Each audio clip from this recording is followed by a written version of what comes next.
Hey, hello. Welcome back to Jesen Plays Mass Effect. Alright, so we're going to continue where we left off, just having taken off on our ship for the first time.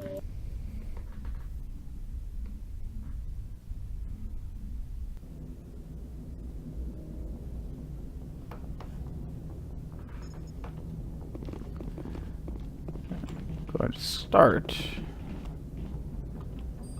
by, once I remember button commands, by talking to my crew. Commander, something you need? How's the Normandy performing? Is she everything they said she'd be? She's the best ship in the fleet, if you've got a pilot who knows how to handle her. Balance isn't what you'd expect.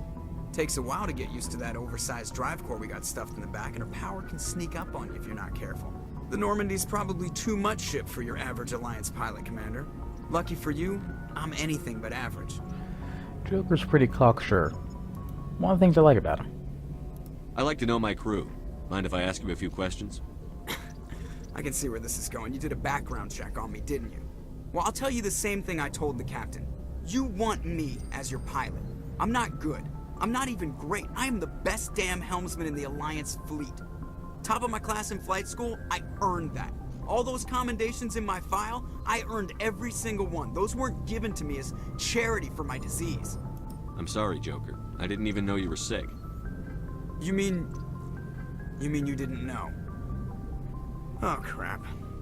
Okay, I've got Vrolik syndrome, brittle bone disease. The bones in my legs never develop properly. They're basically hollow, too much force and they'll shatter. Even with crutches and my leg braces, it's hard to get around. One wrong step and crack! It's very dramatic, but I've learned to manage my condition, Commander. Put the Normandy in my hands and I'll make her dance for you. Just don't ask me to get up and dance unless, you like the sound of snapping shin bones. Sounds like he's had to give that spiel quite a few times. Why does everyone call you Joker? It's a lot shorter than saying Alliance Flight Lieutenant Jeff Moreau. Plus, I love to make little children laugh. You're dodging the question. Look, I didn't pick the name. One of the instructors in flight school used to bug me about never smiling. She started calling me Joker, and it stuck. Why didn't you ever smile? Hey, I worked my ass off in flight school, Commander. The world's not gonna hand you anything if you go around grinning like an idiot. By the end of the year, I was the best pilot in the academy. Even better than the instructors, and everybody knew it. They'd all got their asses kicked by the sickly kid with the creaky little legs. One guess who was smiling at graduation? Well, sounds like I know where Joker got his drive from. I need to know more about this Vrolik syndrome if I'm putting my ship in your hands. Yeah, of course you do. It's an extremely rare condition. Nobody knows exactly what causes it. Genetic, maybe. It's treatable, but there's no cure. They classify my case as moderate to severe. I was born with over a dozen fractures, hip, thighs, ankles. My bones were already breaking in the womb. 100 years ago, I wouldn't have survived past my first year. Lucky for me, modern medical science has turned me into a productive member of society. You're not gonna break a bone trying to fly the ship, are you? I don't fly with my feet, Commander, so I'm fine as long as I'm in this chair. I gotta be real careful when I get up to take a piss, though. I can do my job as well as anyone on the ship. Better, actually. So don't worry about it. I'm not trying to make you uncomfortable. Let's talk about something else. Whatever you want, Commander.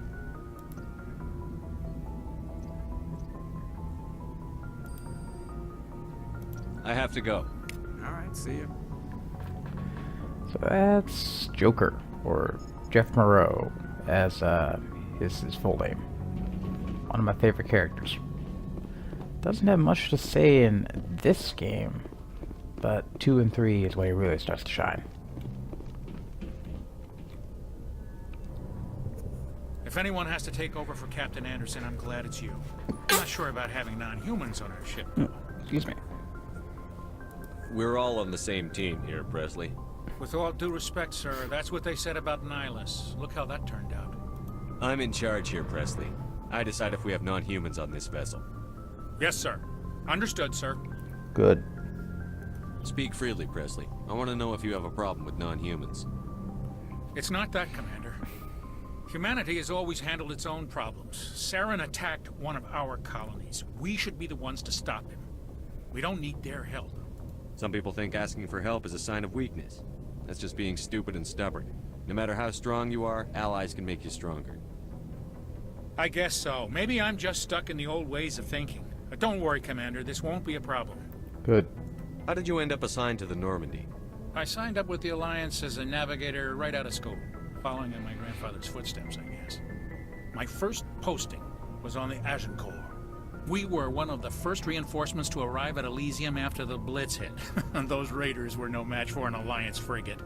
Of course, the only reason the colony was still standing was because of you, Commander. I can't believe you held out as long as you did. How'd you end up on the Normandy? I got my officer's commission after Elysium. Must have made an impression on the right people.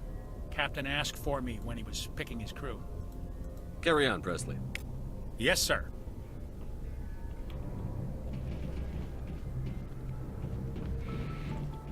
Alright, so if there are any other codex entries to grab here. So, let's head down to the next deck. On this deck, we have...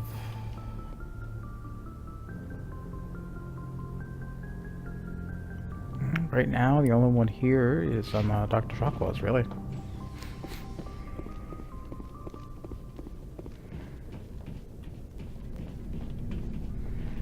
I want to see if there are any codex. Oh, Keaton. Totally forgot about Keaton. Let's go grab another codex entry. You know, I highly recommend you play the game sometime. It's a fantastic trilogy, and it's a pretty fun game. I'm gonna skip over all the codex entries, but they include a whole lot of backstory in here. Take a quick peek to show you what I'm talking about. And the primary ones are all voiced. The Asari were the first species to discover the Citadel. When the Solarians arrived, it was the... And secondary ones, well, they aren't. But there's a whole bunch of interesting bit here, like it tells you what your history is, that section. Also, a bit of secondary information. And again, I'm just gonna go ahead and skip everything. Because, you know, sitting there reading a lot of entries is doesn't make for good television, you know. Alright, so Caden's over here. So let's talk to him.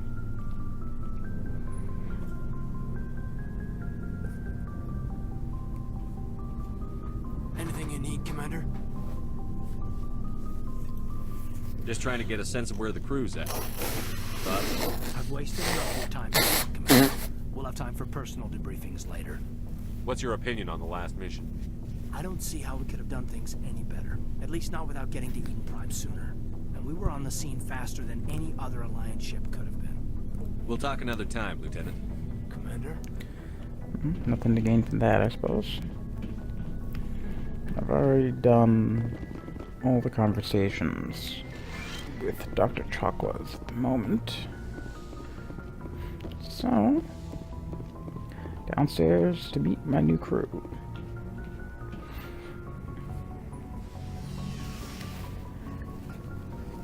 Ashley, Tally, Garrison, Rex are all on this level.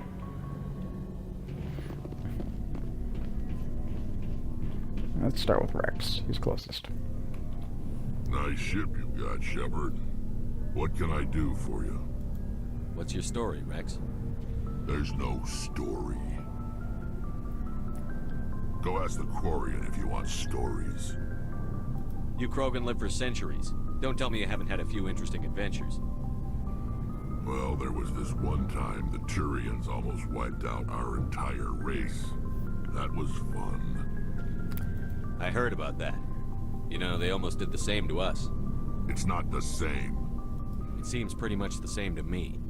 So your people were infected with a genetic mutation?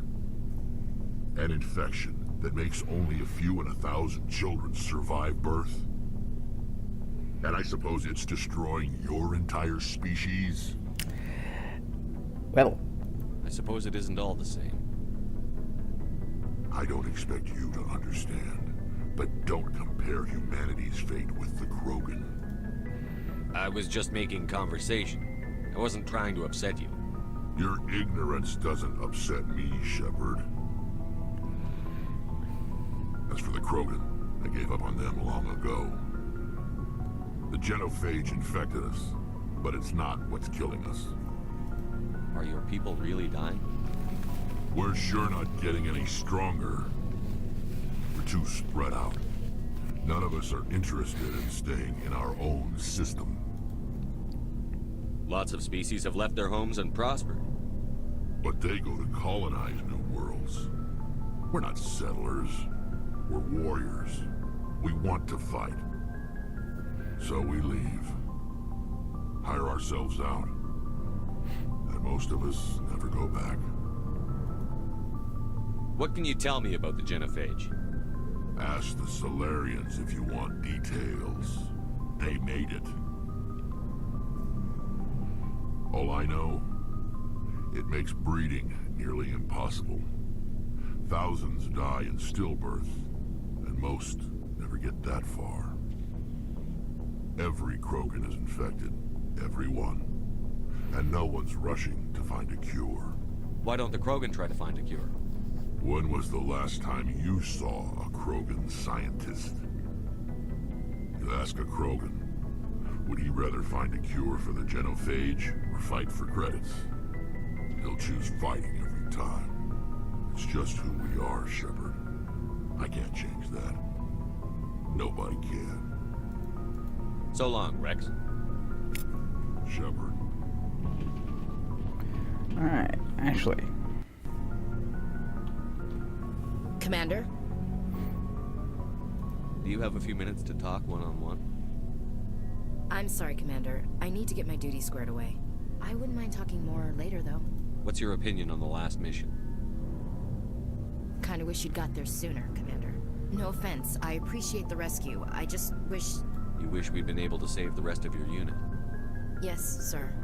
If I had been more alert, we wouldn't have been cut down by an ambush. The Geth are perfect ambushers. They don't move, they don't make noise, they don't even breathe. Sir, they have flashlight heads. I'll Point. make sure it doesn't happen again. Dismissed, Chief.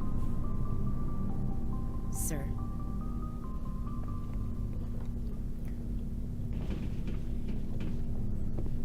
Alright.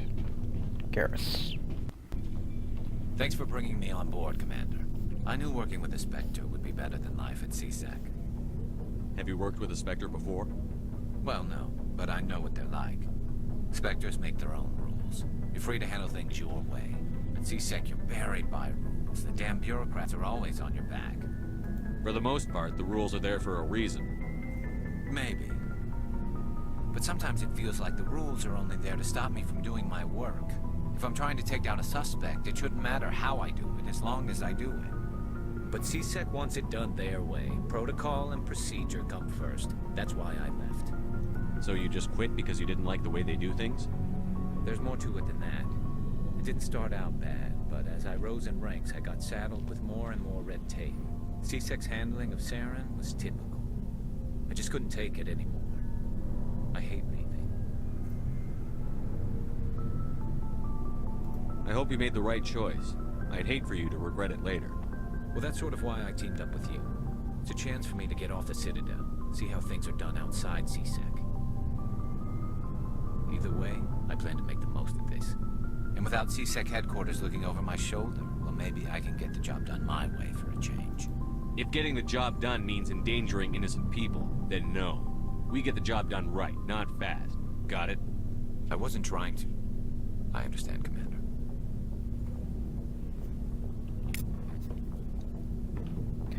Garrus is another one of my favorites. Alright. Let's go talk to Tally and Engineer Anderson next. Start with Adams, she's closest. Hey, Commander, you know that Quarian Tally? She's been spending all her time down here asking me about our engines. I'll tell her to leave you alone. What? No, she's amazing. I wish my guys were half as smart as she is. Give her a month on board and she'll know more about our engines than I do. She's got a real knack for technology, that one. I can see why you wanted her to come along. I figured she'd be a real asset to the team. You got an eye for talent, Commander, but I'm guessing that's not why you came down here. Fill me in on the IES stealth systems. How does it work exactly? You can't hide in space. They emit too much heat and radiation. Too easy for sensors to pick them up, unless you find a way to capture those emissions. So our stealth systems trap the energy we give off in storage sinks built into the ship itself. No emissions to give away our location. Eventually the sinks have to be vented. More than a few hours silent running and they overheat.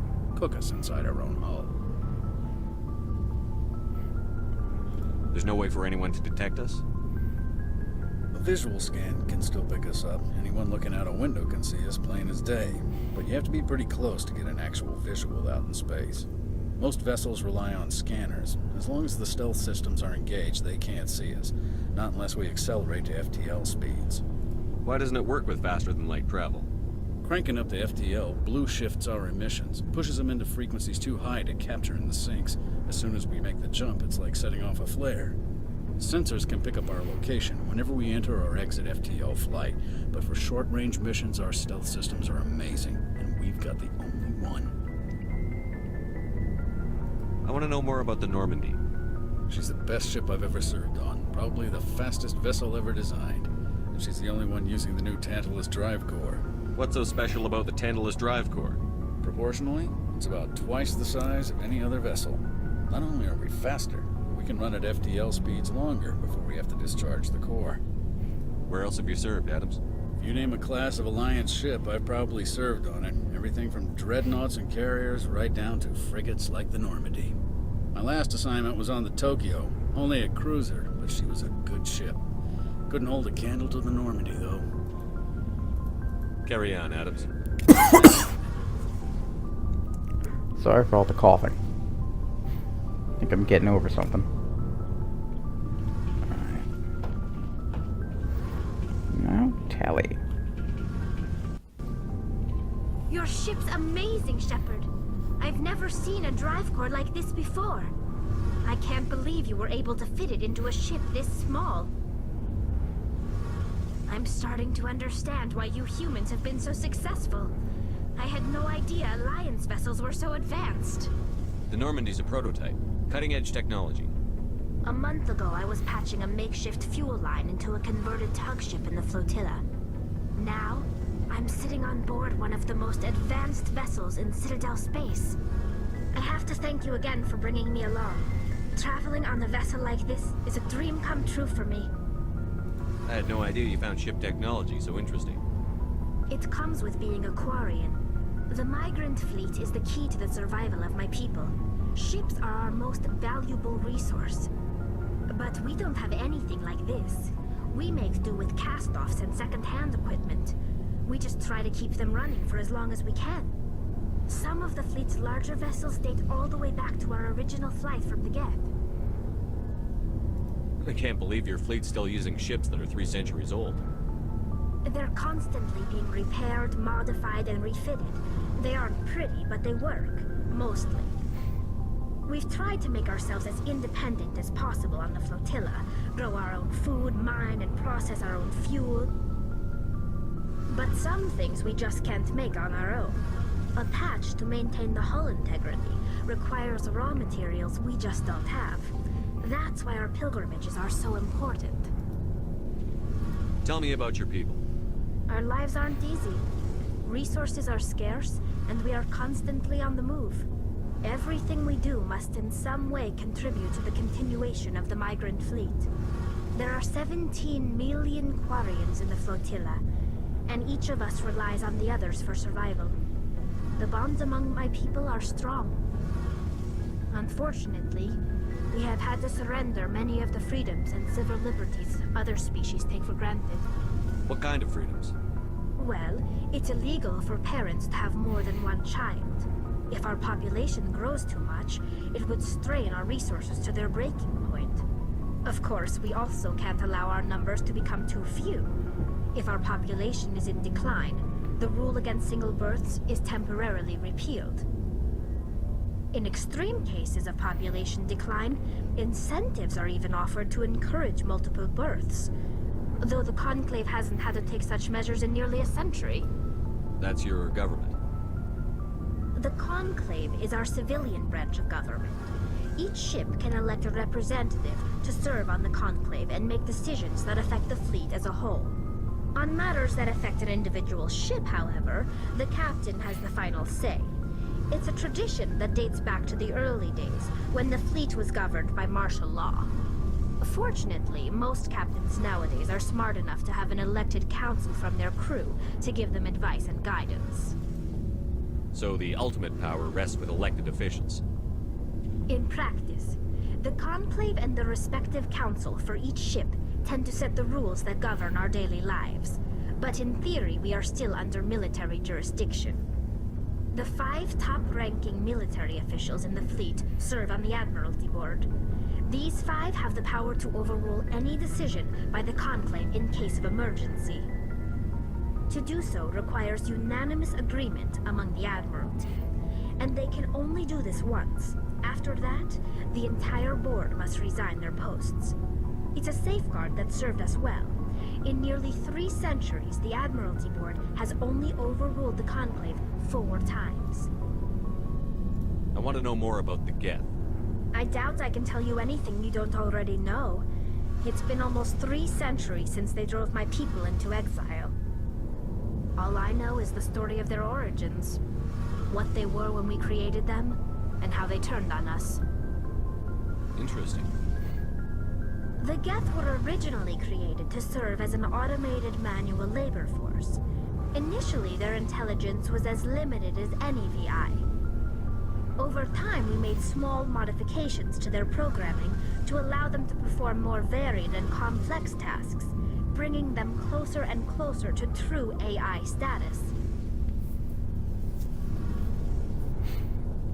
How come the Council didn't step in and stop you? This wasn't true AI research. We may have been skirting the bounds of the law, but we never did anything that was actually illegal. The changes were so insignificant, so gradual, that we were able to control them. Or so we thought. But one thing we underestimated was the power of the neural network.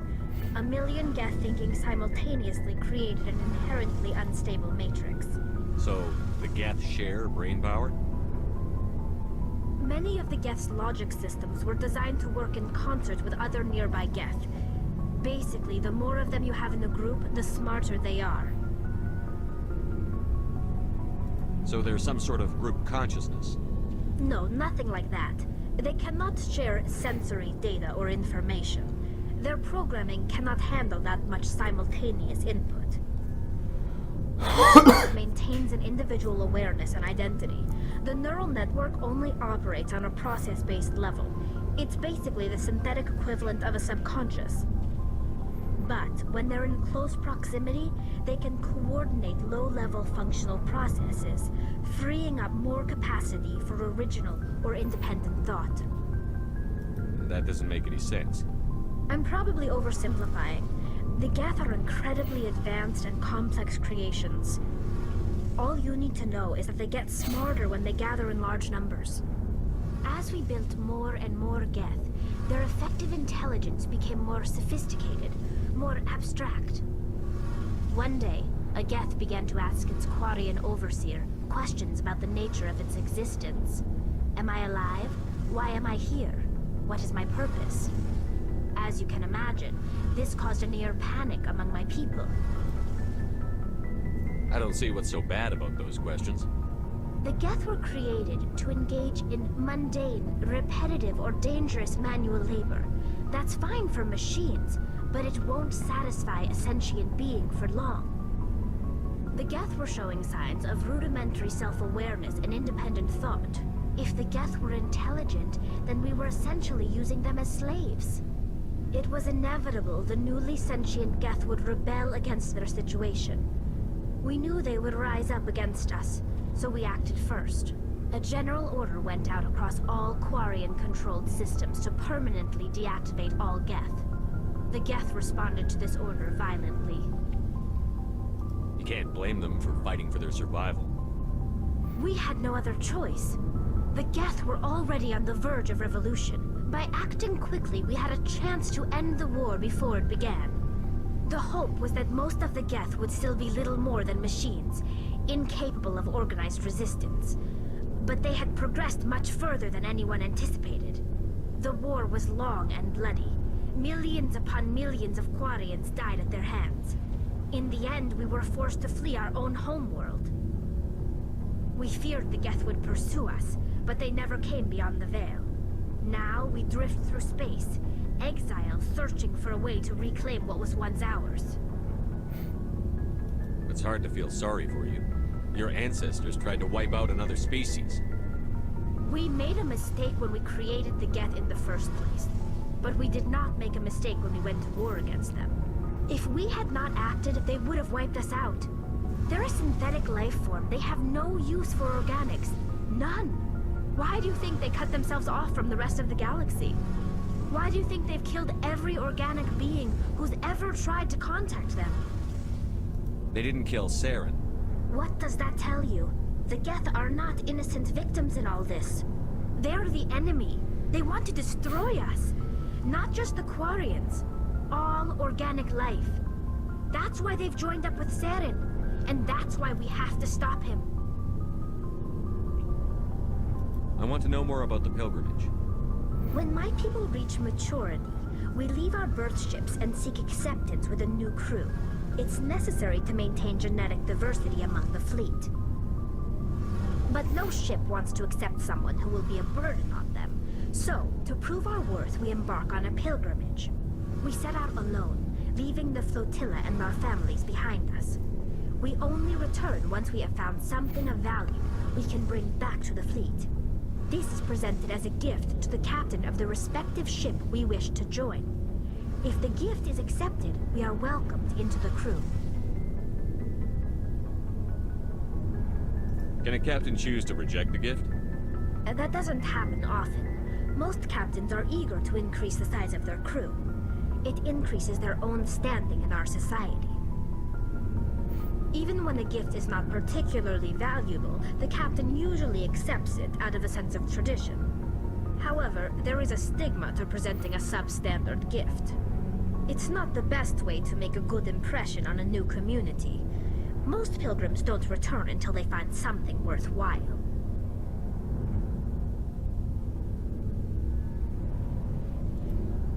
I can't believe they just send you off alone. It's not like they just cast us out. Before we leave, we are given lessons in how to survive outside the flotilla, and given gifts to help us on our journey. We also receive implants to fight off sickness and disease. Generations of living in an isolated and highly controlled environment have left our immune systems weaker than most. By the time we leave the fleet, we are well equipped for the pilgrimage. This is a rite of passage for all Quarians. If it were dangerous, our numbers would suffer. Virtually every pilgrimage ends with a triumphant return and the ritual presentation of the gift to one of the fleet's captains. I want to talk about something else. Like what? I should go. See you later. Excuse me. Alright, so that's Hallie's history.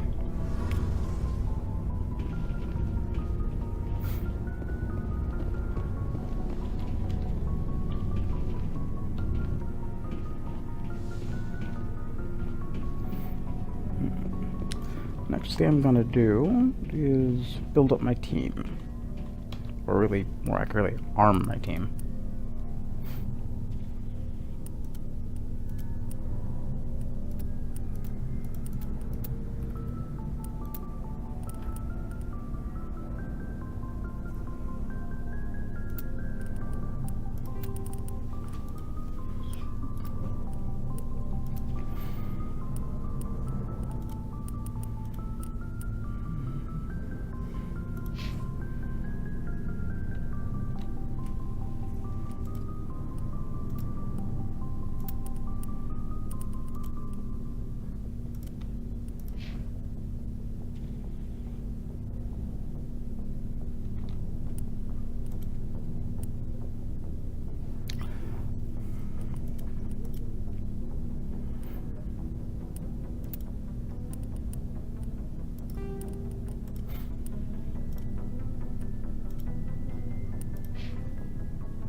Yeah, so just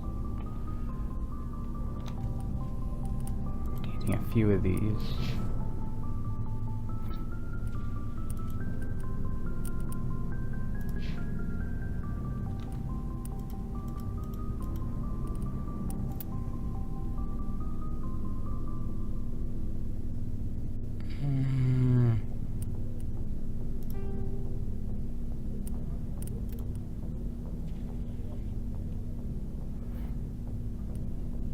That's probably a better option.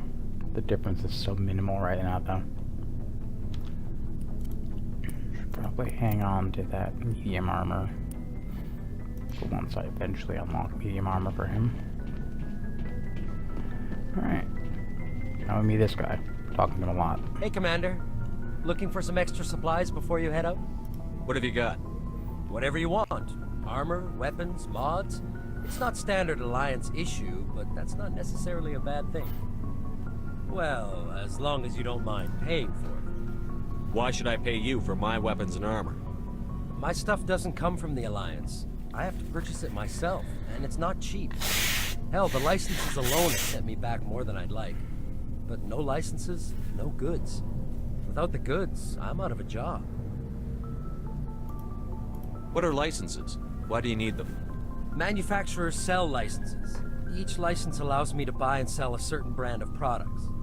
I already have several basic ones, but you'll need to buy more if you want me to bring in different brands. Many of the best licenses are hard to get, but they're well worth the cost if you can find them.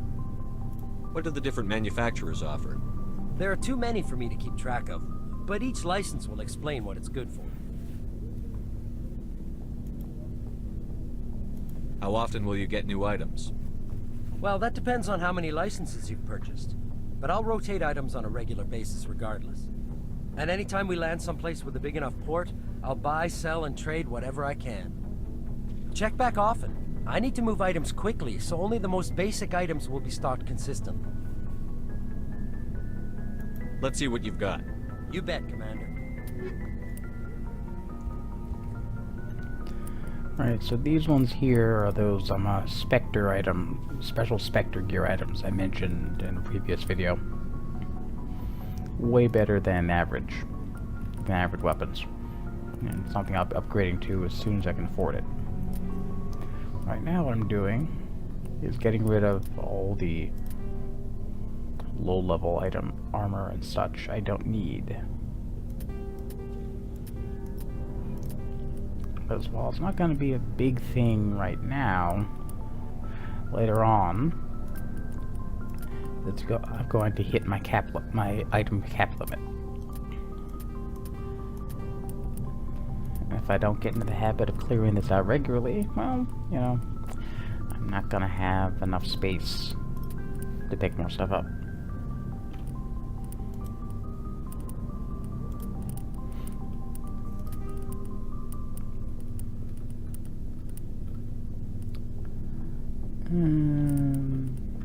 Yeah, that's good for now.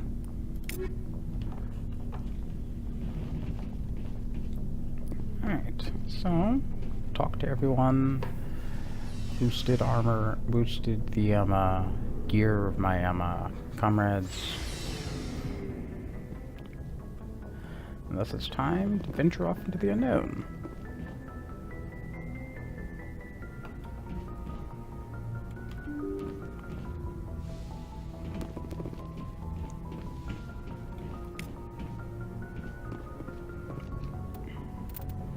I'm gonna go and drop a save right here.